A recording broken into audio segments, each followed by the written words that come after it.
The shraman is a movement, or you call it the tradition, which is actually classified as a non-Vedic tradition.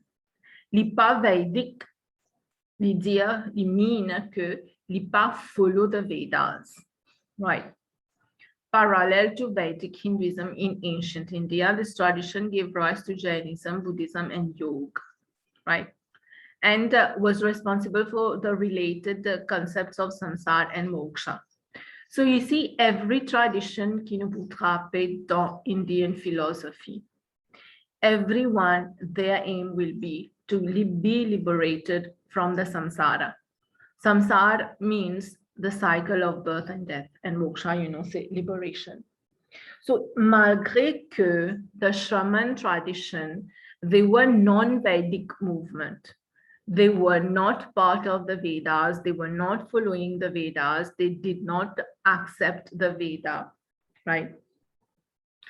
Bon, but still their aim was to be liberated, just like Buddha, just like all the Tirthankaras, ban prophets, ban Jains, ceux qui follow Jainism, would believe in prophets. Or you can say prophets like ban holy teachers, holy masters, right? So they, malgré they don't believe in the Veda, their aim is definitely to reach moksha, right? So ce que Hinduism peut faire actually, c'est quoi?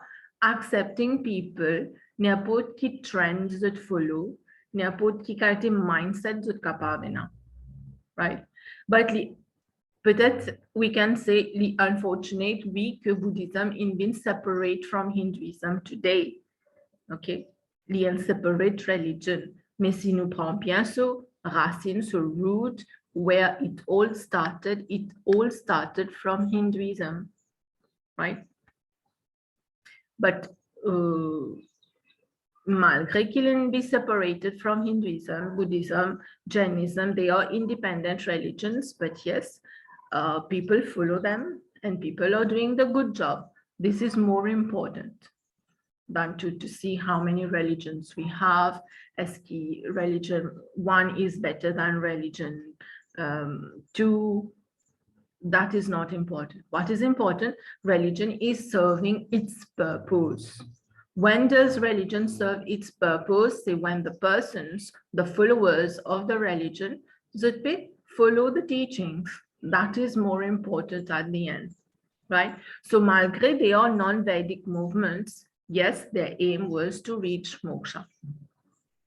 So Shramanism, they emphasize on the thought, the hard work, and discipline. That is the basis of every religion. Buddhism, Jainism n'est capable une religion qui est non-Vedic, yes, but they still believe in discipline. Without discipline, what you call dharma, without discipline, without dharma, nothing can be achieved. Yeah, as simple as that. Every religion, so foundation, so base is dharma, is discipline, is hard work. Without it, moksha cannot be attained, right?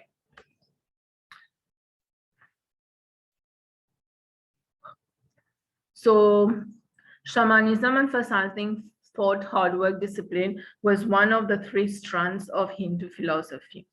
Okay, so shamanism was one strand of Hindu philosophy. The other two strands included Brahmanism. Brahmanism, c'est un petit peu l'hindouisme where caste system is involved, like we follow in Hinduism. Okay, so c'est Brahmanism, where the Brahmins, they are the superior. Okay, which drew its philosophical essence from the Mimamsa. This is another philosophy. You don't have it in your syllabus. It is Mimamsa philosophy. The third and most popular strand of Indian philosophical thought revolves around the concept of bhakti. Ça veut dire, ça, l'hindouisme là, il divise en trois strands. And c'est the shaman, and say the Brahmanism, shamanism, Brahmanism, and the one what you call the bhakti movement. You can call it bhaktism or theism, right? The word theism. Normalement, when you talk about Hinduism, we talk about theism, right? Nous pas vraiment cause Brahmanism, parce que Hinduism is not really Brahmanism là, une indifférence parce que Brahmanism li, c'est ban Brahmins, the caste system qui nous là, c'est ban Brahmins who has the upper hand. Okay.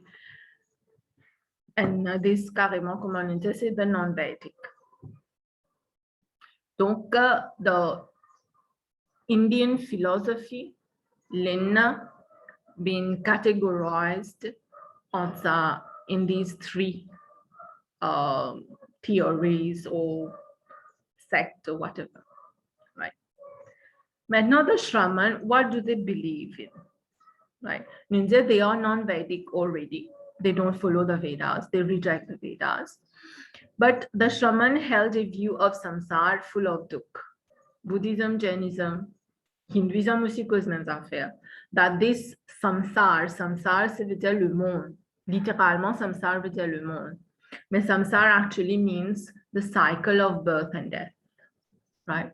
So life is itself full of dukh, full of sufferings.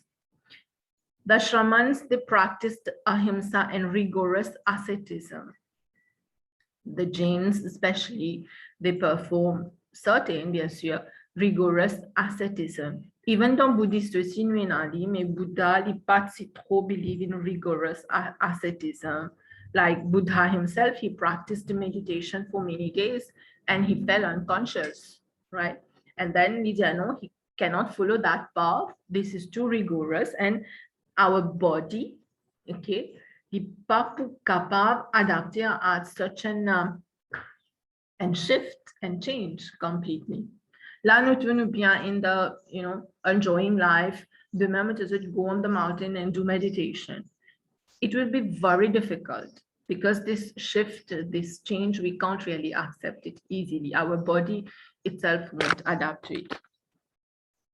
So, but still, especially dans Jainism, nous avons deux sectes qui nous appellent Shvetambara and Digambara. Shvetambara, c'est those wearing white clothes, and Digambara will say those who are naked. And those who are naked, c'est those who performed rigorous asceticism, right? Yes, they were performing it, rigorous or not, they were performing asceticism, penances, meditation, fasting aussi is part of that, right? But they were doing the right thing. They had an aim, they had a goal to reach. They were doing the right thing. And they practiced ahimsa. Buddha, bien sûr, he practiced ahimsa.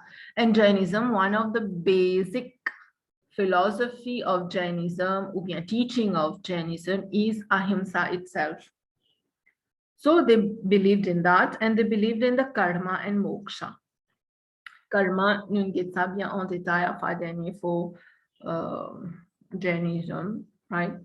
So karma, the basic thing you need to know is the law of karma. As so, so you read. Souvent des fois, arrive-nous beaucoup de problèmes, and we say, why are we getting so? But it's all about our karma. And for ça, I was just sharing, it was a spiritual meeting. Let's move. We can be reaping, getting results from any birth, previous birth. You know very well the example of Dhritarashtra in Mahabharata. Dhritarashtra was the blind king. Qui fait les nés blind parce que Krishna said 50 naissances avant, les non, menti. Low and kids and 100 birds, and he threw a burning net on the tree. Ça veut dire fire-like.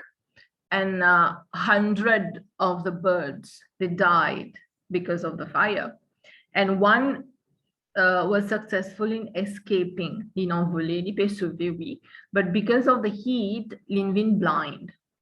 Donc, arrivé, c'est une action qui Dhritarashtra fait dans son naissance avant.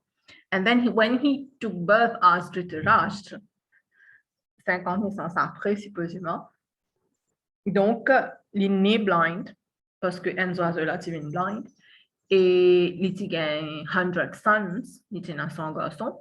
And then, ce 100 garçons, il mort because of him, 100 oiseaux, il mort. So, this is the very concept qui toute religion believes in. Okay, maybe not rebirth. In our person, in our dire que in Islam there is no rebirth, etc. We're not going to go in that details, but supposément they do believe in rebirth. Mais la plupart religions believe in that karma and rebirth concept, especially the karma. Every religion will tell you that, whether in shramana tradition or the non-Vedic, fine, but they believe in doing good things because we need to improve our lives. We need to improve our verbs.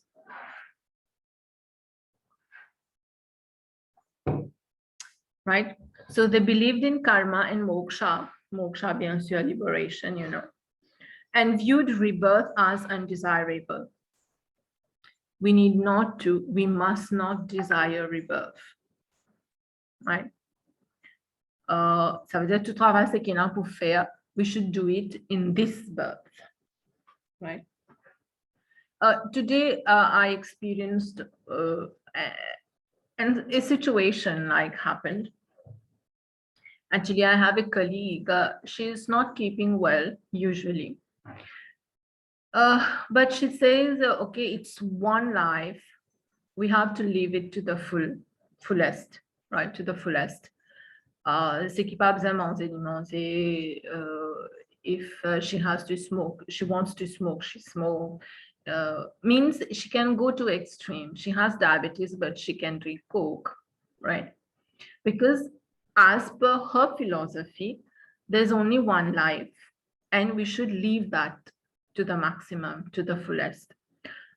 Acceptable, parce que true, it's one life. We will have rebirth, no doubt, but comment nous pas connaît aucun rebirth qui nous passe. Malgré qu'il nous peut payer tout ce qu'il nous fait, but we don't know actually what things we have done. So théorie, les bon, les acceptable peut-être pour un nastic, pour un charvak, right? But si nous bien penser, c'est vrai que let's believe in the theory, yes, we have only one life. But if we have only one life, shouldn't it be spent doing good work, better work? Let's say if I have diabetes, I should not drink Coke. If I have this problem, I should not eat this and all, you know, in that way. So this is que nous besoin arriver un moment comprend que rebirth, birth, death should be stopped, right? We need to reach that level of qui nous appelle moksha, bien sûr, so that not to take birth again, because taking birth means suffering. Probably life is full of suffering.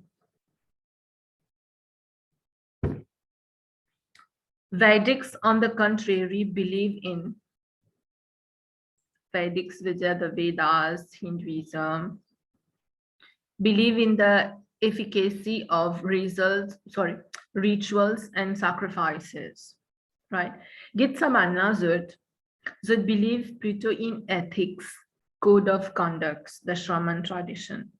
In ethics, code of conduct, I should not practice violence, I should be good, I should be renouncing, detaching, blah, blah, right? But Hinduism does believe in karma, in rebirth, in asceticism, in ahimsa, talking nicely. They believe là-dedans, oui. But Hindus or people following the Hinduism, they met plus beaucoup l'emphase on rituals, sacrifices. Okay. Quand nous cause Hinduism, qui vous vient dans la tête? Most probably many forms of God, most probably fire sacrifices, right? Les rares qui nous pouvions dire qui cause Hinduism, c'est qui vient dans la tête, c'est good manners. Les normal parce que this is how Hinduism is representing itself. C'est nous-mêmes qui fait Hinduism représente comme ça, bien sûr.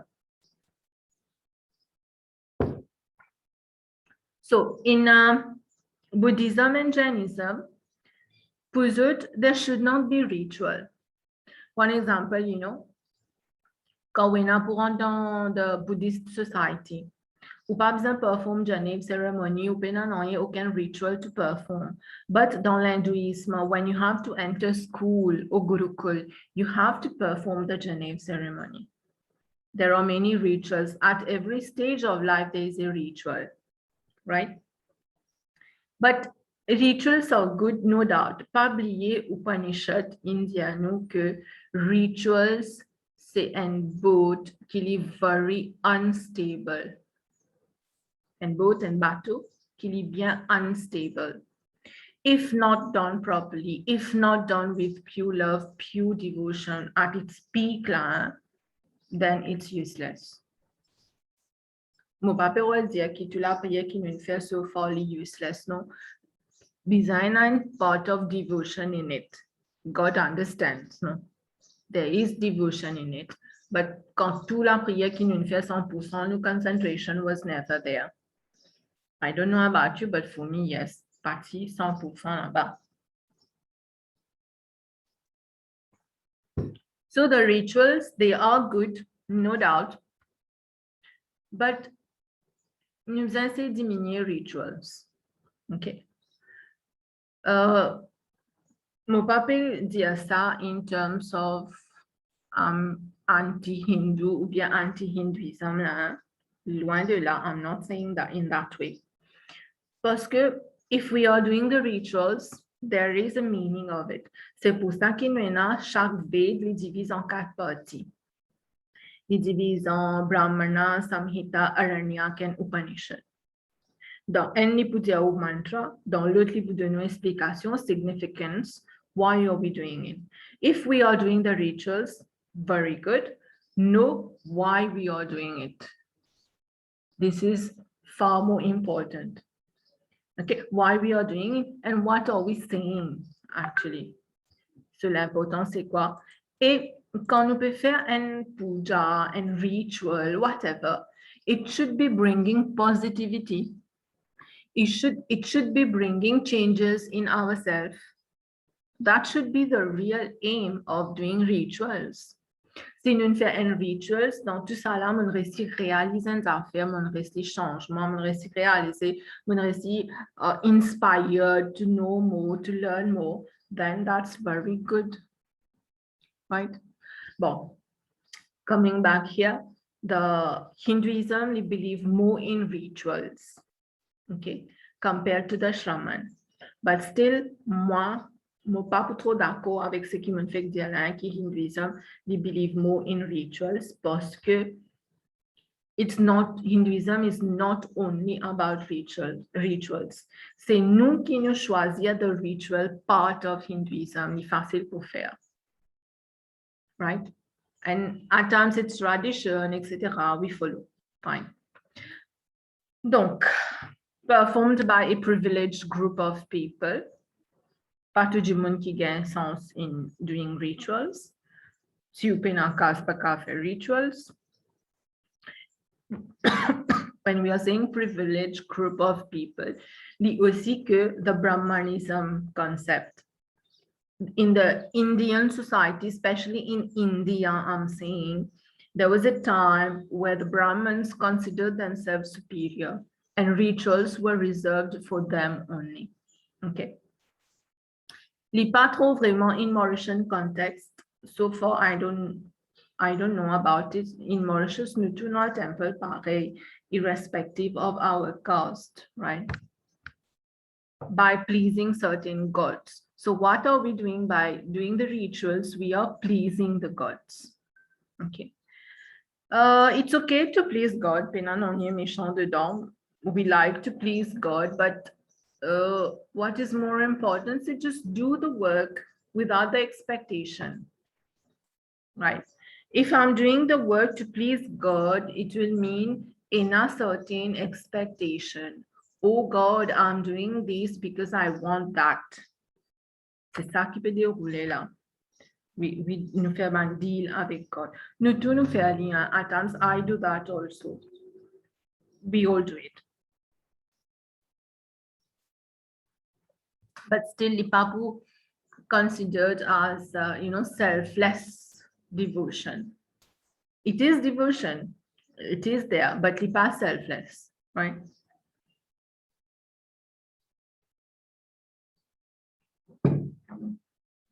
I continue.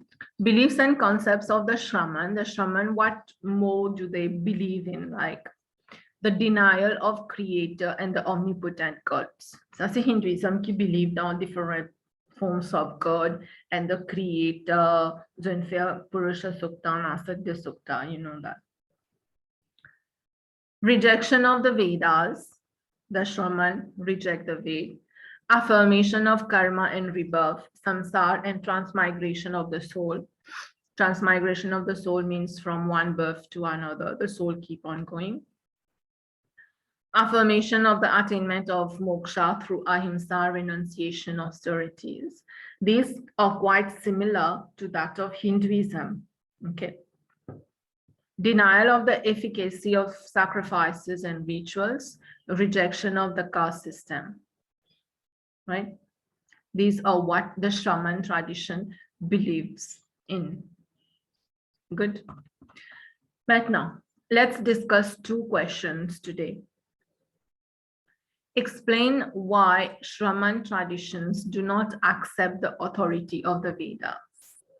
Nindiatala ici, the Shraman tradition and so characteristically reject the Vedas as revealed text.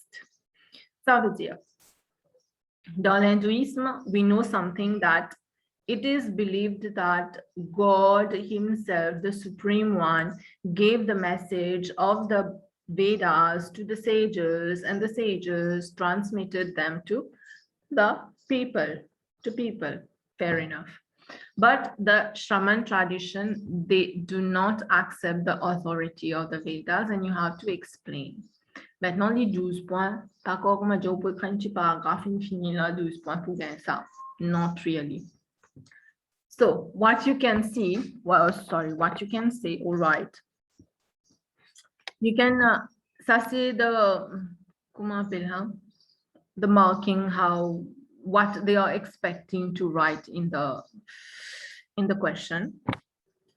So you can begin your work by saying that the Shraman traditions are not a single organized religious tradition, and that therefore reasons for rejecting the Vedas as authoritative may be very diverse. So Kanukul's Shraman tradition n'est pas un seul affaire, right? For example, as per your syllabus, l'IP include Jainism and Buddhism, right? So, puisque les diverse, donc the matter of believing in the authoritativeness, the authority of the Vedas, they differ. Ideas differ. The term Shraman originally denoted an ascetic movement within Hinduism that existed alongside the Vedic practices. Hinduism was still here. From Hinduism, we got Jainism, and then from Hinduism, we got Buddhism. From Buddhism, we got Jainism. Mais en même temps, Hinduism religion was still being practiced.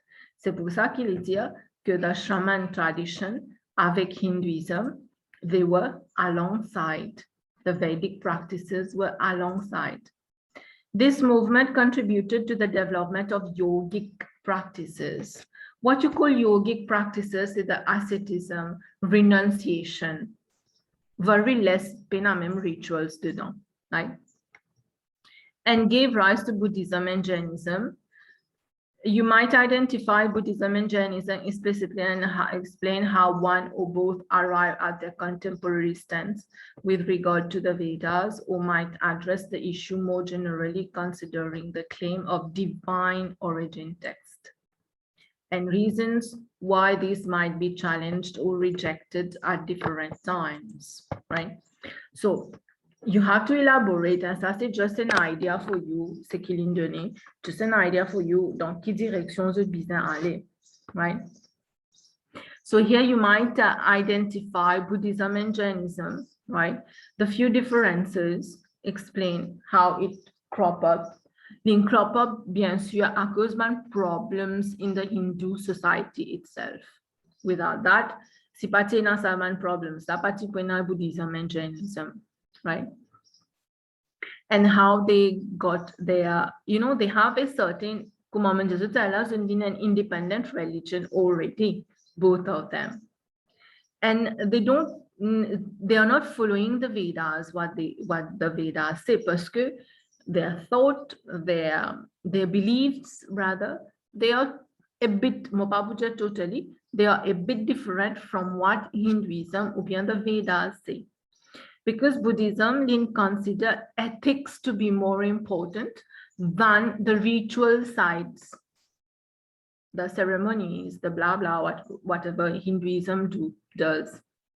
Even Jainism also consider ethics, the codes, the manners, more important than the other. So définitivement, là, il peut already reject what the Vedas said. Dans Veda India, nous besoin faire fire sacrifice. Yes, it is written there. Okay, but Banas would deny this. Parce que, don't forget to mention that Kali Yuga, no? We are living in Kali Yuga. So modern age, yes, but a very dark age. Where rituals, things like rituals, they are not going to help us 100%. It did you know, but 100% it won't help us. Is support you answer by saying that even in the Upanishad, it has been said that the rituals, they are like unstable boats. What is far more important is the ethics que Buddhism, Jainism peut mettre l'emphase sur. Right? So you see, Uka amène sa réponse là dans beaucoup différentes dimensions là. So up to you.